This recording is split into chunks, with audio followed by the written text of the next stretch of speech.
Hello again, board gamers of Gatineau. Here's another video. This one is on Evolution, a new game from Northstar Games. Some of you might know it from the Kickstarter site. Actually, the original version was quite bad looking, and supposedly they've updated it quite a bit since then. This is the version where you can also get the Kickstarter stuff with it, which comes with these little, what are they called? Coasters. You actually get coasters for gaming, and you get the fancy version of the first player marker, because this is here's the original first player marker. It's just a wooden looking meeple kind of thing, and then you get this little plastic dinosaur, and it also comes with these different kind of species boards. So this is technically, you should start with these ones because like they're the dinosaur ones, or and then you move on to the other ones. As you can see, this is a setup here for a quick 3-player game, just to show you how it works. So you have the watering hole, all the food tokens, and each player will get a species board at the beginning of the game, and they can have many more of them. There's quite a few in the box. As you can see, there's actually like a whole plethora of them, and there's some more bags for the other players. And so each player will get a species, a bag, and at the beginning of the game it starts with 3 cards plus 1 for every species that player has. So if a person has more than 1 species, we'll get 3 cards plus whichever amount of species they have. And also on each one you'll see that there's a population and a body size, and the cubes here always start off at 1 at the beginning of the game and can move up as you progress throughout the game. And if you have the bigger body size you have, the less chances you have of getting eaten by a carnivore.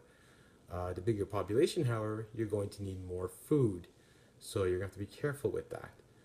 And whenever you eat food, it goes into your bag, and that'll be explained a little bit later when we get into that phase. So first of all, whenever you look at a player's cards, you'll see what they have. These are called trait cards. So trait cards is stuff that you're going to play on your species, and it's going to give them some sort of powers. See, this species could become a carnivore, which means he can attack other species, and he can never eat plant food. Something like defensive herding. A carnivore must be larger in population and body size to attack a species. So it kind of provides a little bit of defense against other carnivores, where they have to be bigger in the population and the body size, not just the body size. And you also have this one where it's take 2 plant food from the watering hole instead of 1. However, if you choose to be a carnivore, gives nothing. This unstable DNA also came with the package for the Kickstarter kit. So you'll see that whenever food cards are revealed, receive 1 new species if there is food on the watering hole from a previous round. So if there would have been food here from the previous round, then you would get a new species board, just like that, not having to pay for it. I'll explain how you get a new species board after. So on the first turn, you're going to select which card that you want to use for food, and in the bottom corner, it shows how much food is going to go in the watering hole. So, these ones 5, and then 3, and then 6, and then another 6 here. And then I said this one was pretty useless, because if you're going to become a carnivore, you're not going to take plant food. So you're going to take this card, and you're going to place it face down in the watering hole. And also you'll hide your cards to make sure you don't show anybody else. The next player will do the same thing. We'll go through his cards. He's got an ambush there. Oh, we've got another carnivore. And we also have a fat tissue and a hard shell. So this one can store food on this card up to its body size. So if the body is only like 3, it can store food on it instead of keeping, if ever you go over the max limit, you can put it on this guy instead. So at least you don't lose that food, because if you go over your population limit in food, which is possible, it can go on him. This is also good defense. So it says when the body size, it's plus 3 body size when a species attacks. So even if it's at, like, let's say a 1 body size, but with that hard shell, it actually puts it as if it was a 4. So the creature would need to be a 5 or a 6 to be able to attack you. So that's kind of good, actually. And so I think this guy is actually going to probably get rid of this ambush. I know he probably wants to become a carnivore as well. Or he might want a lot of food because he can store it. So I don't know. I'm going to go with this ambush, which adds 3 food. So he's going to put that upside down as well, face down, I should say, in the watering hole. Once again, next player, same thing. A couple other fun little tidbits here. Thorns, which will decrease a carnivore's population by 1 when attacking. Fertile, you'll increase your species population by 1. Cooperation takes food. Your species to the right takes 1 food from the same source. So your species, because you have more than one, so CVAC, and also carnivore. Now this guy, I think he's going to decide not to be a carnivore.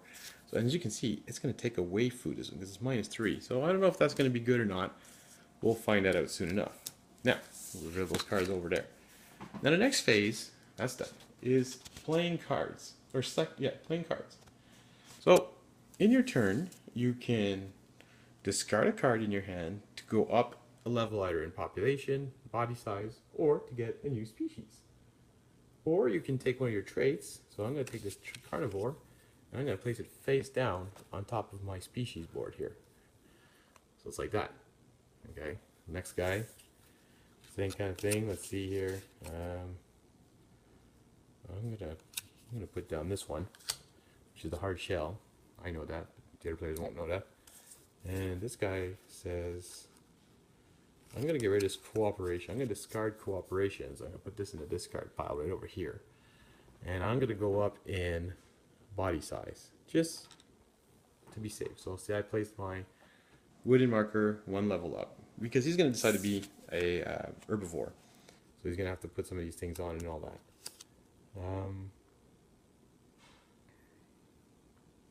So that's it for now. So then after that, you reveal all the face down cards. So as you reveal, so this guy says, haha, I'm a carnivore. This guy says, haha, I've got protection against you. And then this guy says, I would put a horn. Let's say he would have put a face card. Yeah, he would play one of those. And yeah, because he discarded a card, you can do as many of those actions as you want. You can discard a card to get a new species, increase species. So now it's feeding time. And feeding time was reveal all those cards on a watering hole. So as we saw a while ago, someone put a 6, a 3, and a -3. So the 3 and a -3 just pretty much get tossed out. And the other one put 6 food. 1, 2, 3, 5, and 6 up here. Now they all have to be on the plant side. There are cards that are going to allow you to eat meat food if you're a herbivore, but they all have to be on the plant side because these are, well, herbivores at the moment, except for the one carnivore. So you reveal it and activate. When it's your turn, then you have to feed one of your hungry species.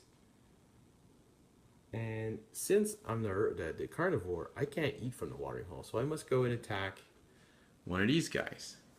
So it makes it that I can't attack them. So it was kind of stupid playing that card. I should have played something else that lets me goes and gets food first, because I actually am too small to attack any of these. Okay. So then the next player, he'll do the same thing. So he says, okay, I got a population of 1. I go and feed my one little species guy. Next guy's got a population of 1 as well. So he feeds that as well. And it pretty much goes on with that. Now let's just say by chance I had discarded a couple cards to make my population, my body size here pretty big. Let's say I discarded these 2 here a while ago and made myself a body size pretty huge. So I could go and attack one of these here. So if by chance, let's say I attack this one here, well then he would gain a meat food from the bank. So from the bank, not from the watering hole. That would go on his population size. So that's a meat one. He ate it.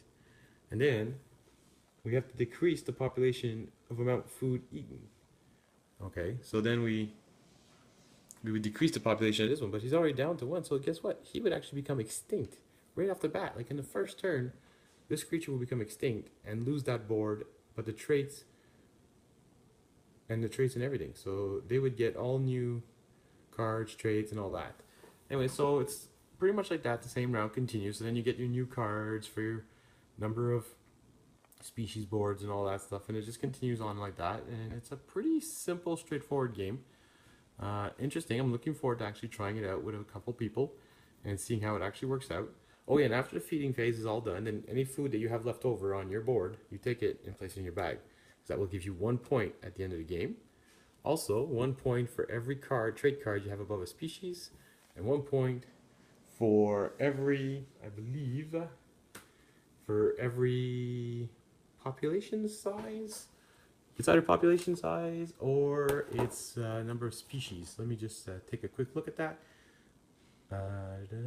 Each trait card and each species is where it's points equal to its population. So yeah, so if your population is huge on this one, you're going to get as many points for that. Well, I hope it was informative, this little video. I know it's not much and it's not great quality, but it's there to help people decide whether or not this is the game for them. It plays from 1 to, I believe, 6 players. Got enough bags for everyone, got enough cards for everyone. The game ends when that deck runs out. If you cannot shuffle that deck, like if you need to shuffle the deck, the game is over, and then you count your points up. Have a good day. Talk to you guys in a future video.